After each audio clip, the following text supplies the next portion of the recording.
Good afternoon, everyone. My name is James Wilson, and I am the Assistant Regional Director of the Elijah J. McCoy Midwest Regional United States Patent and Trademark Office. It is a pleasure and an honor to be asked to engage three dynamic individuals knowledgeable in IP matters, business, and strategic thinking for the Let's Make a Deal session for InventionCon 2021. So in the last session that was just moderated by Sean Wilkerson, Serene Almomim from that session suggests that those who are interested in IP, innovation, and entrepreneurial endeavors seek to engage individuals who are actually active in the IP, business, and entrepreneurial space. So what I'd like to do today is to have each panelist on this panel to introduce themselves and to share with the audience the moves that you have made or the successful IP and entrepreneurial deals that you've made, which motivated us to bring you before this body. So I will start with you, Alina. Ms. Morris? Hi, everyone. My name is Alina Morris, and I am the 16-year-old CEO and founder of Zolly Candy. Zolly Candy is an all-natural, sugar-free candy that actually cleans your teeth, and we've been selling for about 5 years. As you can see, I'm not your average CEO. I actually came up with the idea for my company at 7 years old on a trip to the bank with my dad. Your parents are always telling you shouldn't have sugar. Sugar is terrible for your teeth. So I finally asked, why can't I make a healthy candy that's good for my teeth so that I could eat candy whenever I wanted, and it wouldn't be bad for me, and I wouldn't get cavities. So after that initial idea, I started doing some research just on Google and on YouTube, trying to figure out how candy is made. And as a 7-year-old, I had a lot to learn about not only making candy, but about starting my own company and selling in the major retailers of not only America, but also the world. And so after that research, we turned to manufacturing facilities and did hundreds and hundreds of plant trials before finally creating the After You Eat treat for a healthy smile. So like I said, we've been selling for about 5 years. We're in about 25,000 retailers across the US, and we also sell in about 10 countries across the world. And I think something that's really relevant to this panel, at least, is that one of the first things that we did with Zolly Candy is we trademarked our sayings, such as the After You Eat treat, which is what we call our product, because after you eat, obviously your teeth could use some cleaning. And so Zolly Candy is the After You Eat treat. We trademarked Zolly, we trademarked Zolly Pops, Zolly Candy. So that was one of the first steps that we took. And obviously, my other panelists will talk about how important it was for their endeavors as well. But I'm super excited to share my story with you today. Thank you. Thank you. Really appreciate that. You are an amazing CEO at 16 years old. I want to congratulate you for that. Mr. Banks, Clayton Banks, CEO of Silicon Harlem, would you share with our audience the reason why you're on this Let's Make a Deal panel? Well, I'm not sure why, but I'm happy to be here. After, sugarless candy, it's tough to follow. But definitely very honored, and I want to say thank you to the USPTO staff and all who have invited me here. And I really appreciate what you're doing, which is sharing so much information with so many people. And that's important. That's one thing that we haven't always seen. So kudos to all who have put this together. Clayton Banks, CEO of Silicon Harlem. And at the end of the day, our company is really focused on how do you move communities forward. And a lot of the prism that we work through is technology, but certainly technology is one of the most important areas of our economy, and it relies a lot on the USPTO. We are always looking for some help from the USPTO to protect a lot of our technologies that we are inventing these days. I've been an inventor a long time, and outside of the resources you may need to get protection, I always recommend people to go on the website of USPTO to protect everything from, even just your logo. So, as someone who's been in this business for some time, one of the ways that I've used USPTO generally, and also just answer your question, in the late '90s when the internet was really just jumping off, I was on it very early. Learned coding very early. Learned a lot of stuff around technology very, very early before it became commercial. And I started traveling around the world and I found a partner in Switzerland. Right? He was sort of a drunk, but he was a really good inventor. And so he had come up with this idea of a business card size CD-ROM. And I was like, how do you do this? And I got drunk one last night and I decided to cut up a big round CD-ROM and I made it into a square and it broke my computer, but it tried to work. So together we ended up making it work. It became one of the most game changers at that time in technology. We protected it in several countries and ultimately made millions of dollars. And it was just by making sure we did the right thing. And for those who are looking to be entrepreneurs or CEOs of various types of industries or companies, no matter what, it still comes down to really, can you believe in what you're doing? Do you study and really look at honing in your skill and be able to literally hang in there even when it gets tough? Because if you remember, it was around that time when the internet fell at the same time. It was like, nah, 2000 was a tough year, but we ended up having this thing that you didn't need to have the internet. You had to see, back in those days, CD-ROMs were very popular and ours was right there. So anyway, all of that to help a lot of the people who may end up listening to this call to know that there's ways to make this happen and you must obviously touch the USPTO to protect yourselves. Ways to seal the deal. Ways to seal the deal. Mr. Lander, you're muted.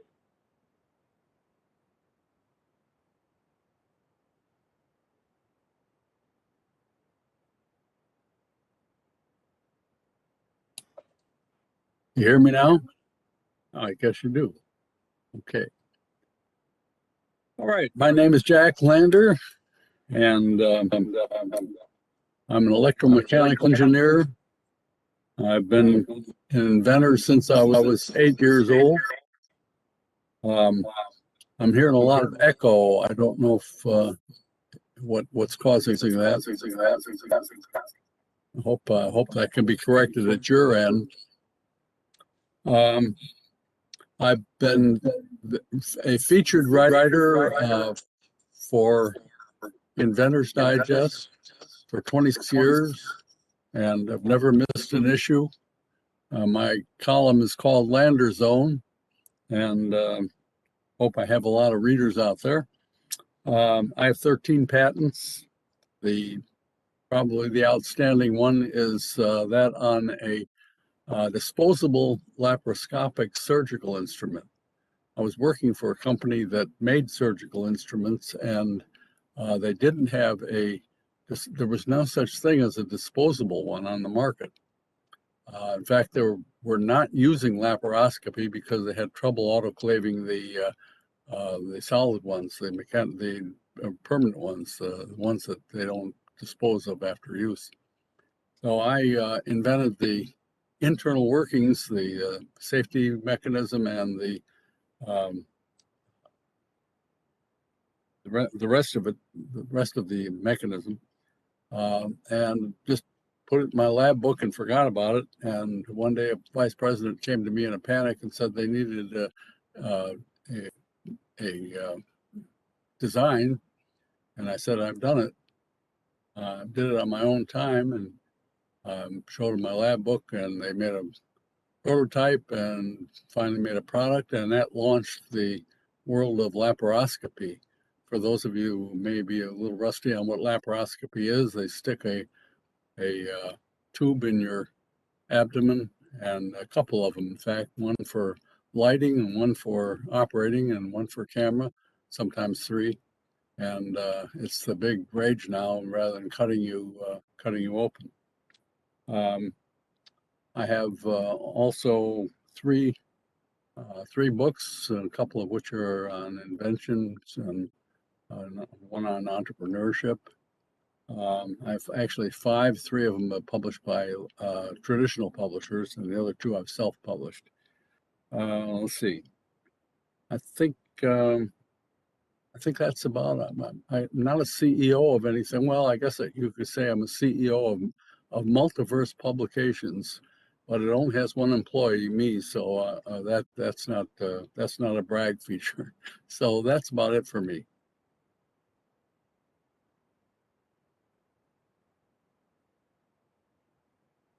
Not hearing.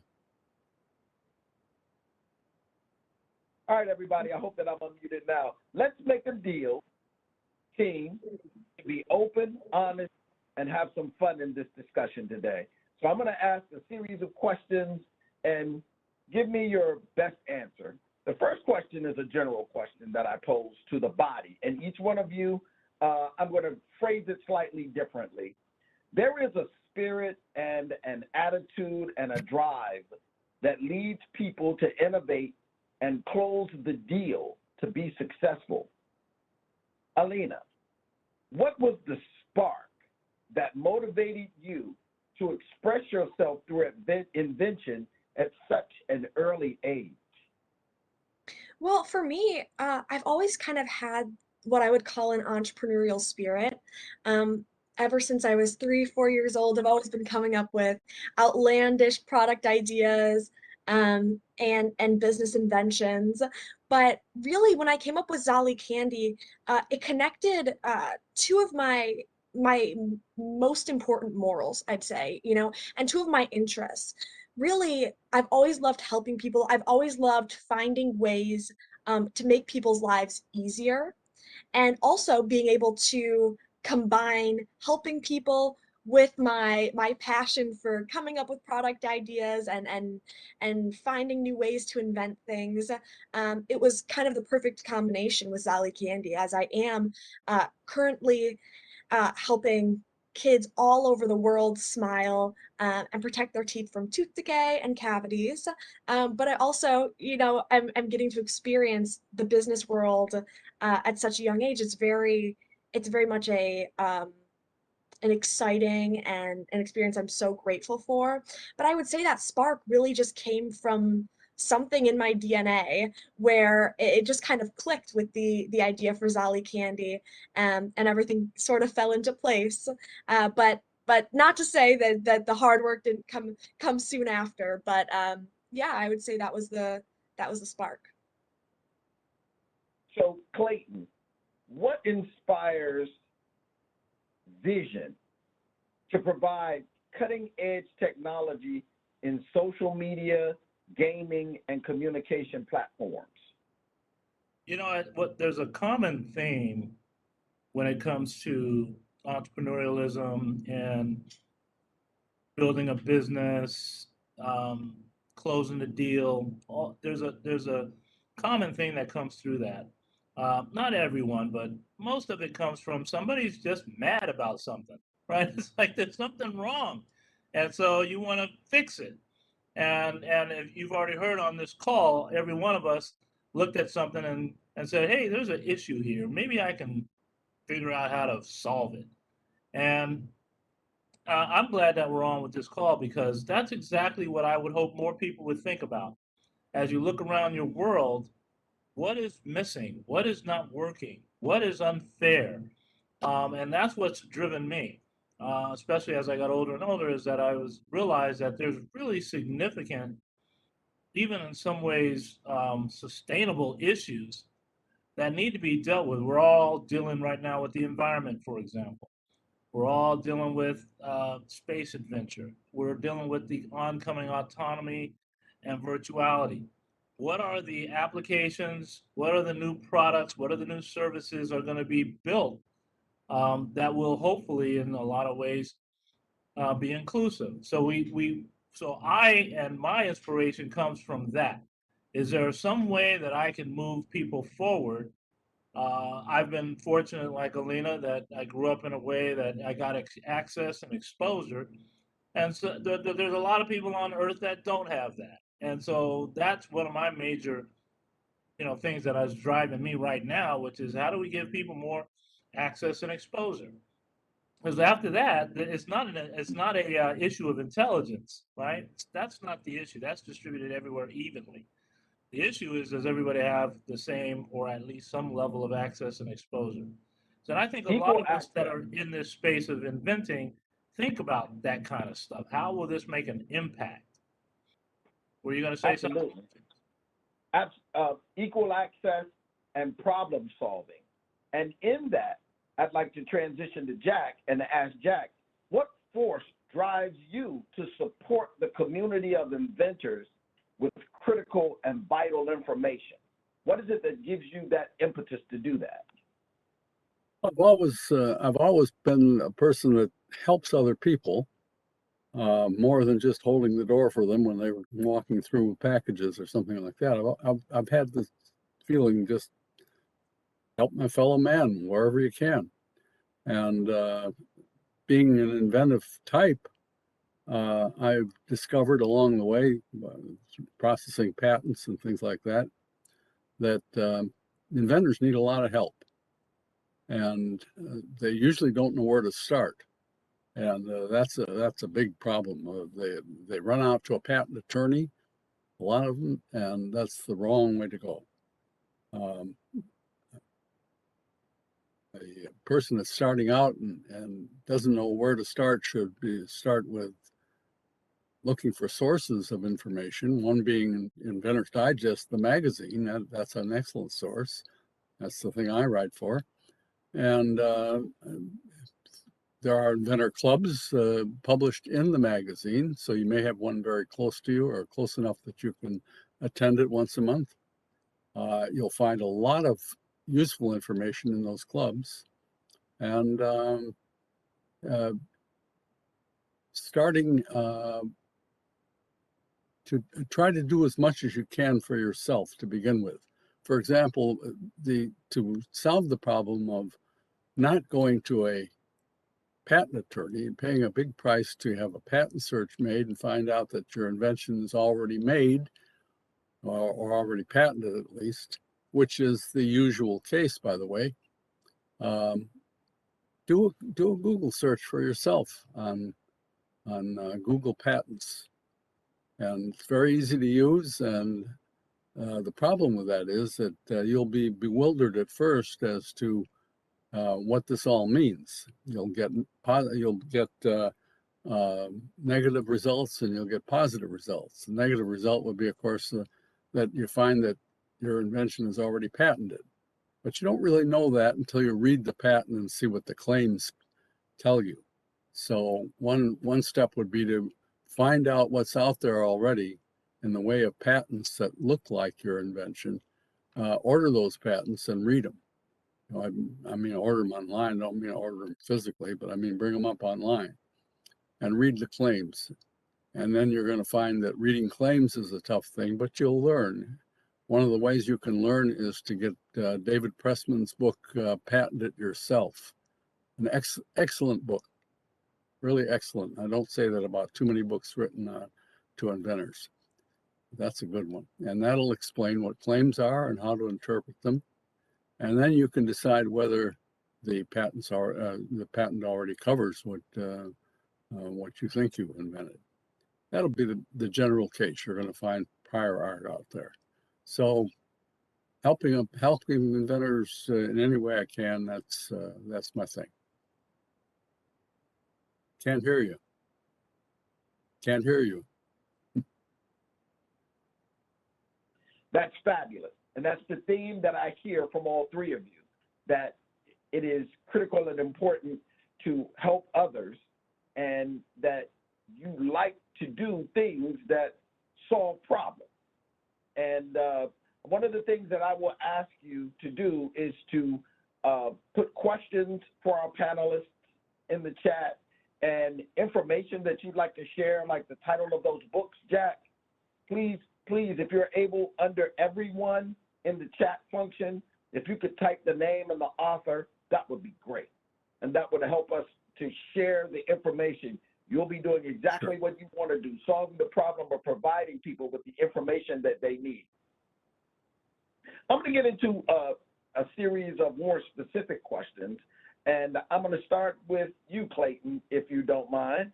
And my first question to you is, how do you see your work changing the blueprint for inclusivity, diversity, and leveling of the playing field for all people? I know that that's a topic that's near and dear to your heart, and I'd like for you to share your vision and your thoughts on that question.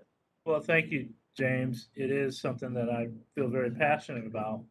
My lane, if you will, is around technology, as I've mentioned. And for us, the leading piece of that is broadband connectivity. And we have been screaming about this for years, like even probably before Alina was born. We've been screaming this, that how important the internet is, how important you need to have broadband. And in 2013, 14, when we were doing some surveys, we found out that in Upper Manhattan, Harlem particularly, 40% of people did not have the internet. That's only 7 years ago. 40%. And that, to me, is a tragedy. So what we decided to do was really work on this, and we worked with our mayor, we worked with the governors, we worked with city council, we worked with every political piece so we can clear the air from a governmental perspective. We worked with the academics, we worked with the private sector, the public sector. We did all of this stuff, years, and making very, very little progress. Good progress, but little progress. And we were saying to ourselves, what is it going to take to get people to understand what we're saying? And it found out it took a pandemic. That's what it did. And so since the pandemic, there's all of a sudden trillions of dollars available for broadband. And so I like to say, at this point, hey, I'm happy. It hit, right? It's done, which I feel like all the work that I've done over the years, hey, it's come to a point where I can now, head on over to the Dominican Republic and learn how to make daiquiris. I'm done. But there's one more piece left, right? There's still one more piece left, Jack, which is there's still the how.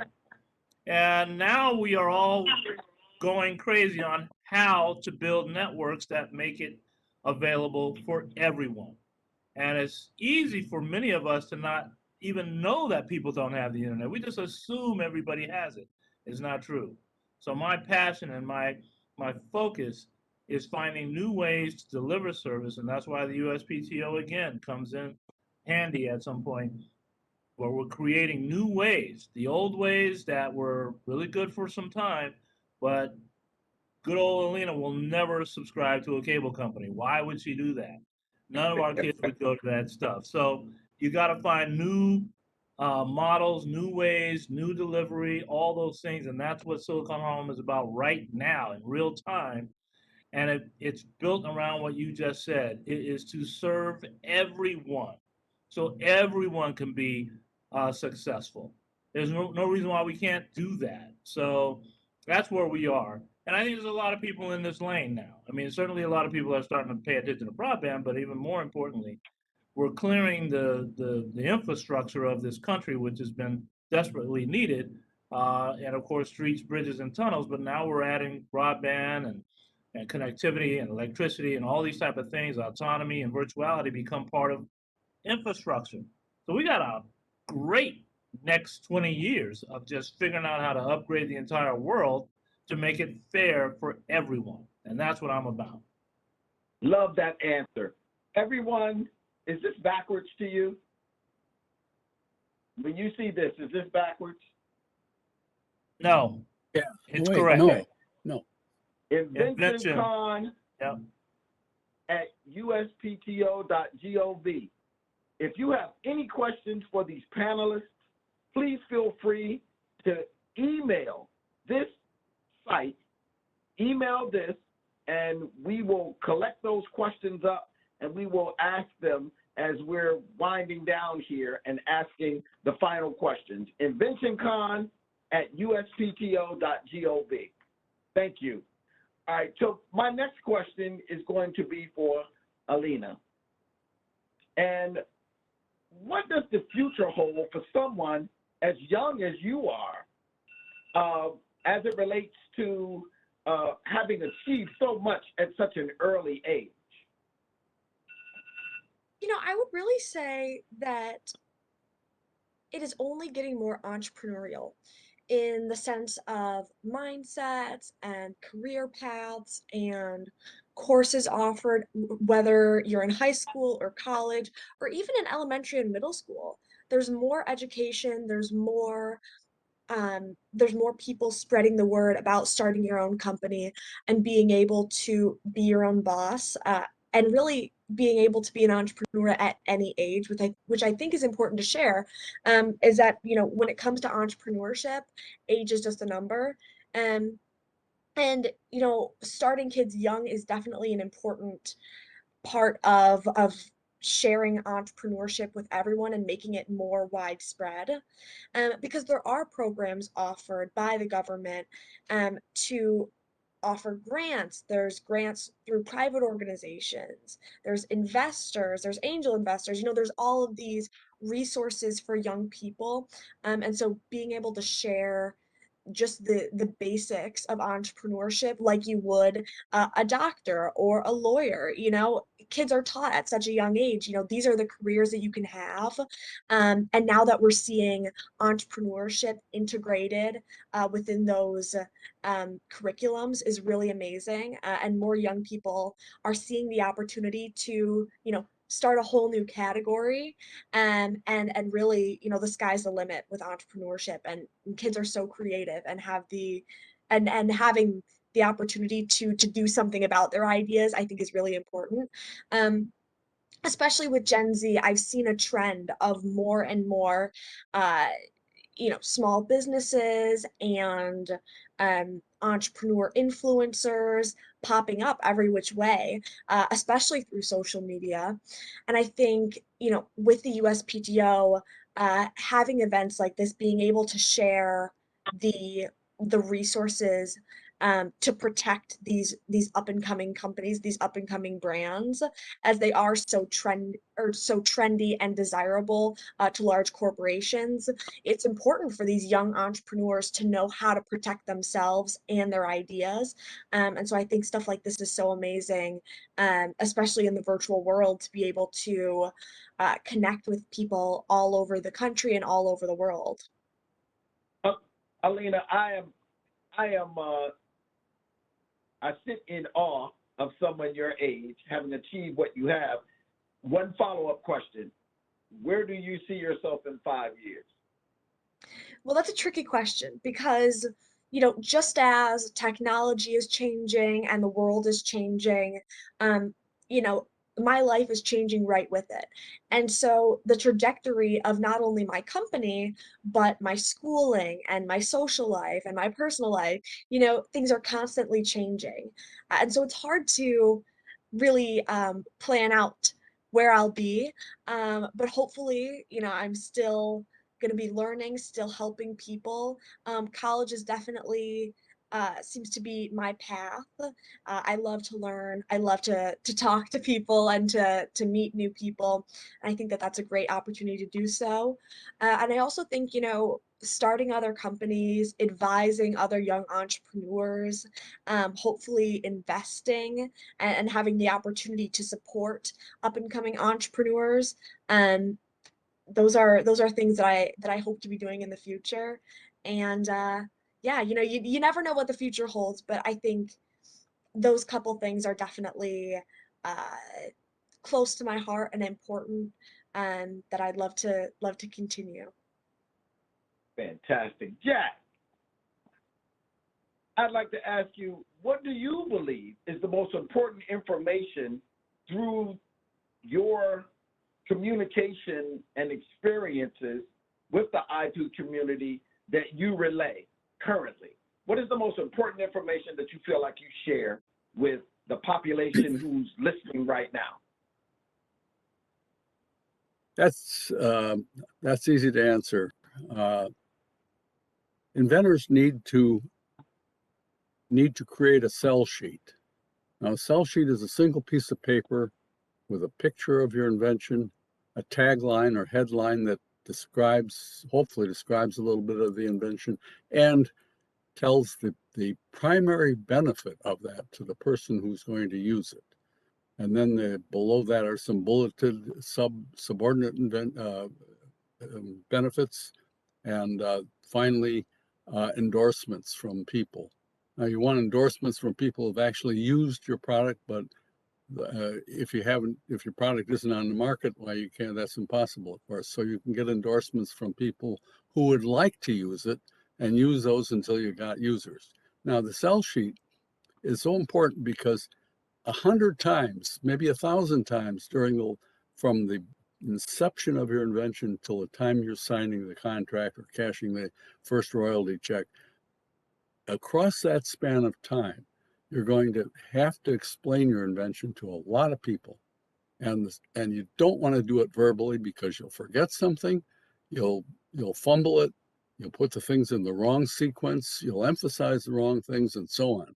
Verbal explanations by inventors is not their art, usually. Some like Alina, she's very good at it, but most inventors aren't good at explaining things or ordering, putting things in order, the proper order, and so on. Now, the sell sheet is the birth certificate of your invention, and it's the accumulator of all of the things that add to it, especially the benefits to the user.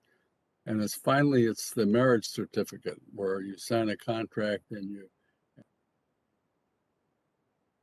Fantastic. Thank you.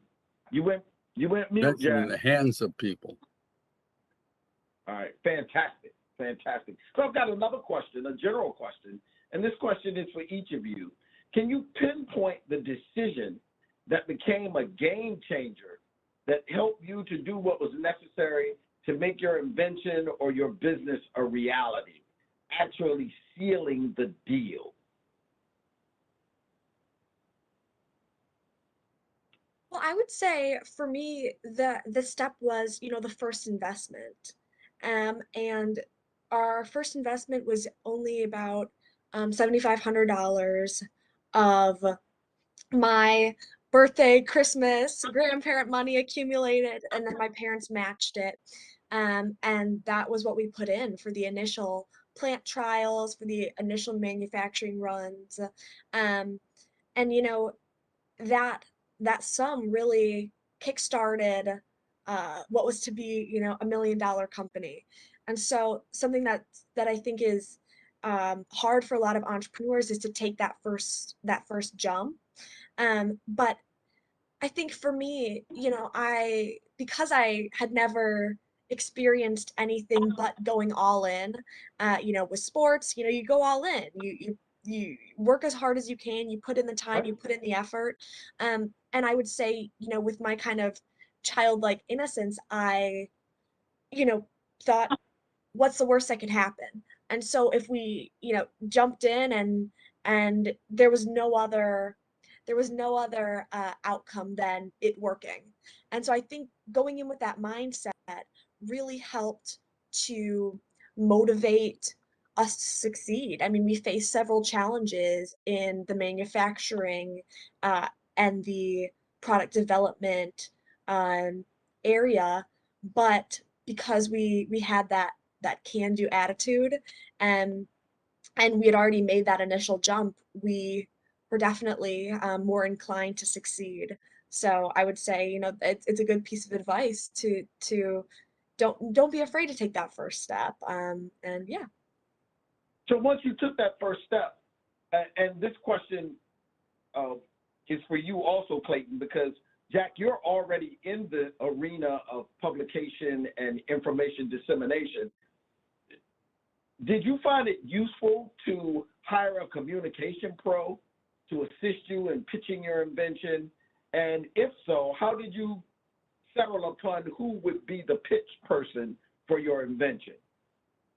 Well, I would say, because of the authenticity and the funness, if you will, of our story and how we begun, it only seemed right to have our family and myself uh, be the spokespeople, if you will, for the brand, because we were and still are, a small family-owned company, um, and even as we continue to grow, it's really important for us to maintain our story and our authenticity as a brand, because we're not a large corporation. We're a small family-owned company, like I said. So really, not only was it not really in our initial budget for a communication specialist, but also, we were the people.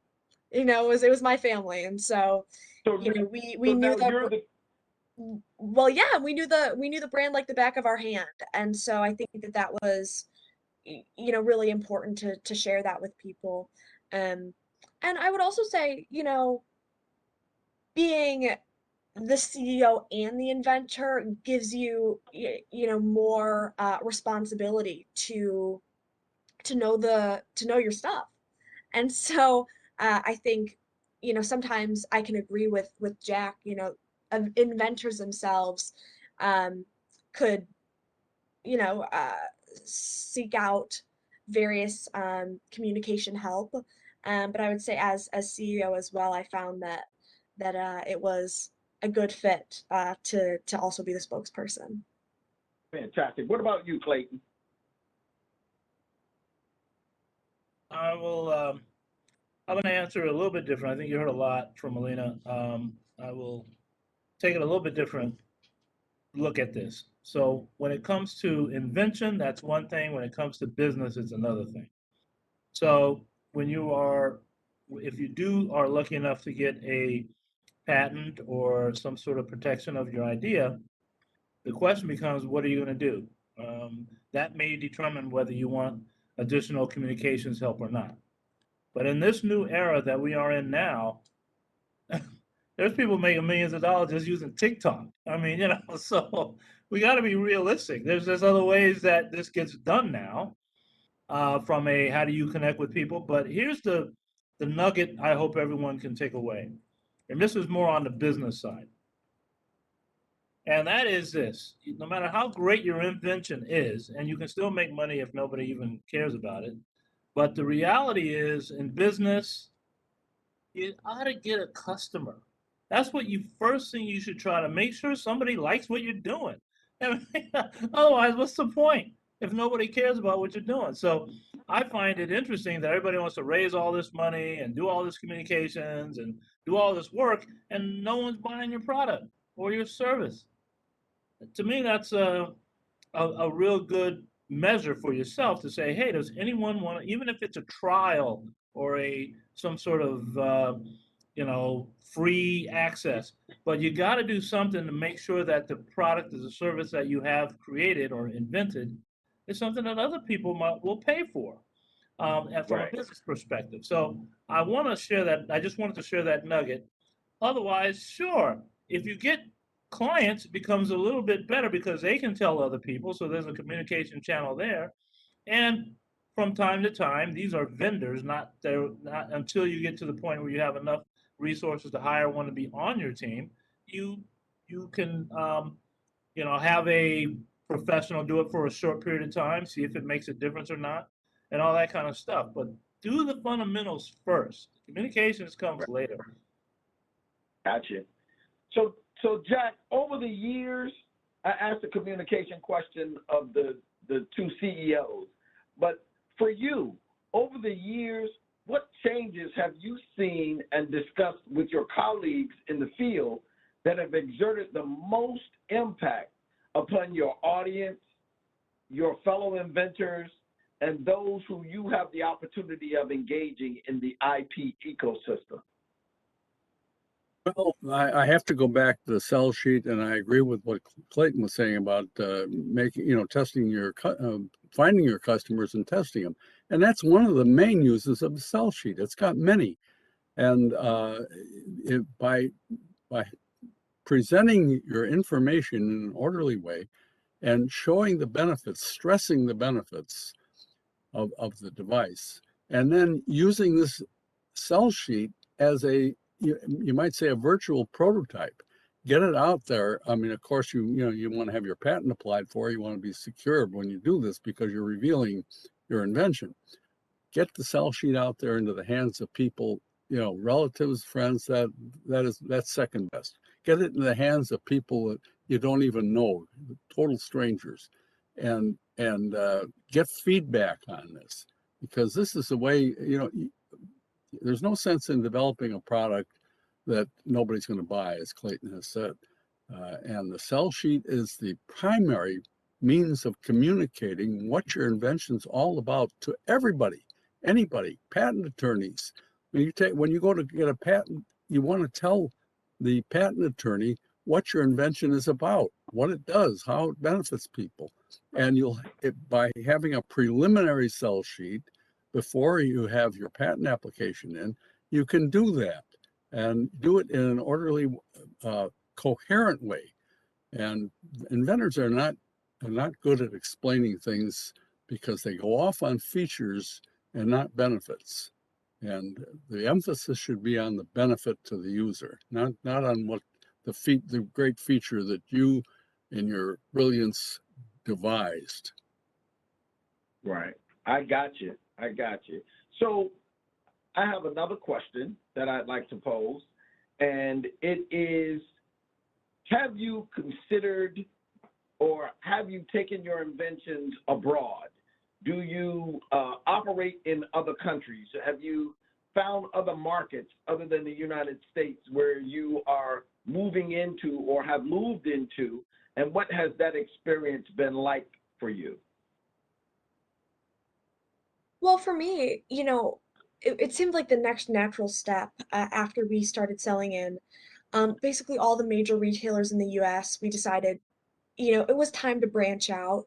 Um, and we also knew that, there was definitely a market for a product like this. There was no other health food or health candy that had the benefits and the necessities for most people, such as being allergen free and keto and diabetic friendly. So because all of those aspects, we really found niche markets internationally, and especially where uh, oral health care isn't as prominent or offered, we saw a great opportunity to branch out.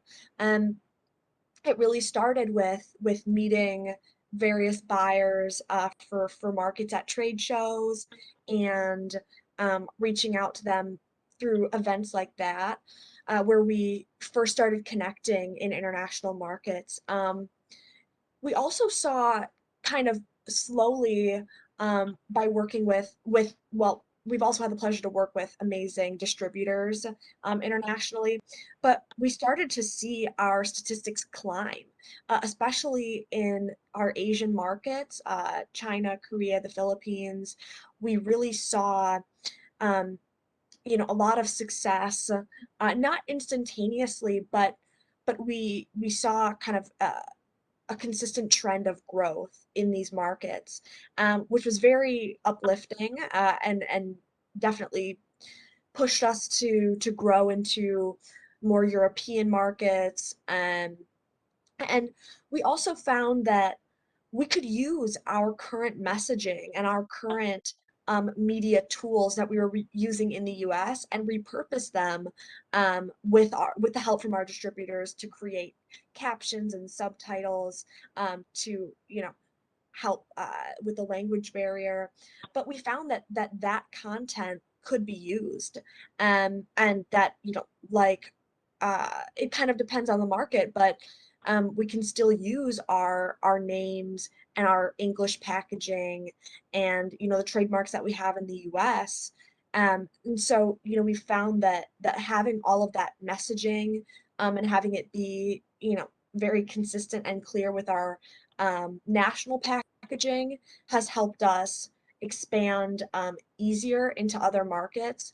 And once, you create, uh, the multiple language packaging, we've also been able to branch out as well. So it really has been an interesting experience, but a very positive experience working with the international markets.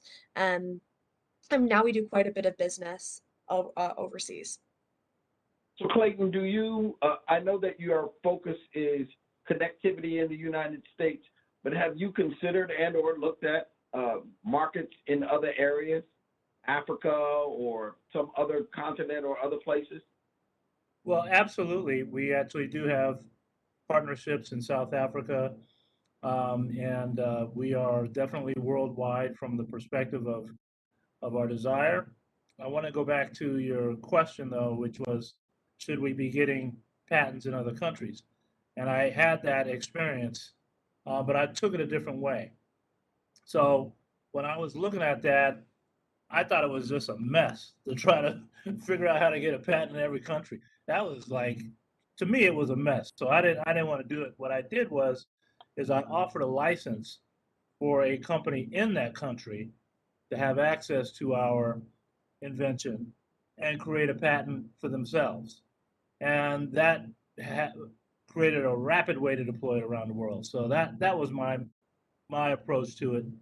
I still don't understand how to do international patenting, but I know, it is necessary. But that's how I did it. Okay. All right. Well, do any of you have any advice on how people might be able to find financing or funding, such as grants, or how do they go about finding manufacturers, or what mechanisms and what things do you know that help people put the steps in place that allow them to seal the deal and to get it done? Written a lot of on that subject for Inventor's Digest, and let me try to condense it because it's I could spend an hour on it, and we don't have that much time. The best way for an inventor to find a manufacturer is to attend an appropriate trade show. At the trade show, you're going to find a booth in which you'll usually find the director of marketing and quite often the company president or CEO. Those are the only two people in the company that are risk takers. If you go to anybody else, they're going to cover their butt. They're not going to help you bring a product into their company. But the two guys that are, or women, I don't mean guys in a masculine sense, the two people that are really interested in new products are the director of marketing and the president. So bring your sell sheets, and I mean sell sheets, not singular. Bring at least a half a dozen of them and give the president or the director of marketing at least 3 of them, because when they get back home, first of all, they're not going to want to talk to you there about your invention because they're not there for that reason. They're there to sell their own product. So when they get back home, they can give the sell sheets to other people in the company who have a say in whether this product comes in as a licensed product or not. So that would be my take. Can you tell me a little bit more, Jack, about what should be on the sell sheet? You gave me some information, but it sounds like you're saying pre-prepare a packet that that is available to share, so that people can get an idea for where you're going, what you're going to do, and how to move forward in the invention. Can you give me a little bit more on that? Yeah, absolutely. A sell sheet is a single. First of all, it's a single piece of paper, 8.5 by 11. It's not a pack. Imagine yourself giving an elevator speech. You're getting on the ground floor. You were kind of sneaky. You've timed this so you find the company president getting on the elevator, just coming to work. You're getting on with him or her, and you present your speech, your elevator speech, because you know he's getting off at the 10th floor. So you've only got about 20 seconds, 30 seconds maybe at the most to condense what this is all about. And that's what a sell sheet is. It's a piece of paper that has the elevator speech on it. And Uh, keep it simple. You don't want to cloud it up with anything but the endorsements, the bulleted benefits, and the main benefit on the tagline, the headline, and explain what it is. If you've got a lot of details like how you install it or how you repair it or something like that, if that stuff is necessary, don't put it on there if it isn't necessary. But if it's absolutely necessary to make this thing understandable, then put it on the back side. Keep the front side clean, and just for those very key points, those 30 seconds of readership that you're going to get out of the average person. So I started out talking about a spirit and an attitude and a drive that leads people to innovate and to close the deal, to be successful. As we come near the end of this, I'd like to give each one of you a couple of minutes to share with the audience anything that you feel would be critical and or important that you haven't had an opportunity to share from my questions to help someone seal the deal.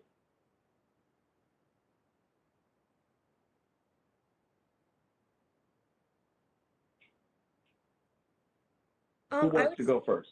Yeah, I would say, just, have confidence in yourself, have confidence in your idea, and, really just project an authentic story.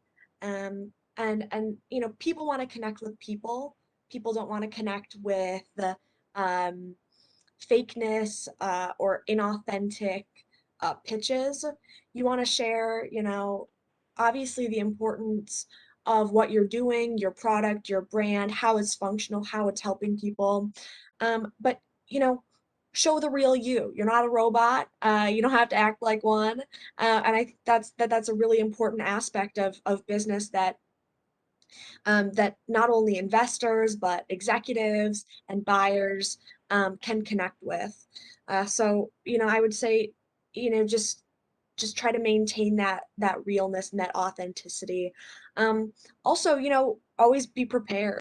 Know your company like the back of your hand, and don't be afraid to, not brag, but talk about your successes and share with people what you're proud of and in your accomplishments. Sometimes there is such thing as being too humble, and yeah, just don't be afraid to share your successes and your ideas with the world. Use the resources around you. Use social media, and use the free resources from the government, from the USPTO, and they're there to be used. And I would also say, kind of like Jack said, share things with your family, your friends, spread the word. The word of mouth definitely does a lot. And yeah, believe in yourself and build a great team, and then you'll be successful. Clayton. Well, simply said, there's an old saying, and the pandemic brought it back up, which is, don't let a crisis go to waste. And I'm leaving that with everyone. Don't let a crisis go to waste. This is a great moment of invention. This is the greatest moment of invention in my lifetime. And it was very similar to other pandemics in our past. 100 years ago, the pandemic that we had, insulin was invented, all types of interesting things happened from a crisis. So I think it's important that the call we're having now, the relationship we're building here, is an opportunity for all of us to connect and figure out how we can help each other, because this is the era of invention. I'm telling you right now, don't let a crisis go to waste. And there's so much to be done. So, with all the bureaucracy we're talking about on this call, at the end of the day, you're going to be very, very much more ahead of the game by simply looking at what we're dealing with right now and coming up with some good ideas, put the sales sheet together, and let's get moving. There's enough talk. We got to move. So I just want to leave that, and I learned that from Dr. Vince Cerf, who was one of the inventors of the internet. So I encourage everyone on this call, join in, invent something, create something, build something, or even just do something. And we're going to make a better world. Thank you very much for having me. I appreciate it. Fantastic. Thank you. Jack, can you Time go? for my can 2 you give cents. me a quick word? Okay, I'll keep it short. Patents can break your heart because, first of all, if you're dealing with a really big company and you don't know what the reputation is, they can infringe on you, and you have no choice. You have no defense against that. You say, well, take them to court.